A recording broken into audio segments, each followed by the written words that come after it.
গতকাল মুখ্যমন্ত্রী শুভেন্দু অধিকারী মুর্শিদাবাদে গিয়ে বলল যে বাংলায় পদ্ম ফোটান, বাংলার ডেভেলপমেন্ট তরতরি এগোবে।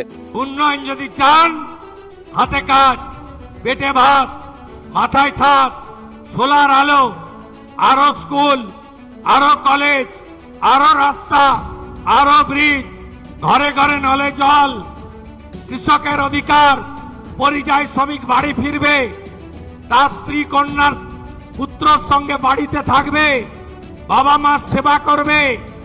যদি চান পদ্ম ফোটাতে হবে, দেবেন তো? ফলতা কথা দিয়েছিল, কথা রেখেছে। আর রেজিনগরের নির্বাচন এই টিম করবে। তো দেখুন, বাংলায় রয়েছে ডবল ইঞ্জিন সরকার, তাই ডবল ইঞ্জিন সরকারের যেখানেই রয়েছে ভাই উন্নতি কিন্তু হয়েছে। তো আমরা মুখ্যমন্ত্রী হিসেবে শুভেন্দু অধিকারী মহাশয়কে পেয়ে অত্যন্ত খুশি যে মোদিজির আদর্শ পালন করছে, সবকা সাথ সবকা বিকাশ।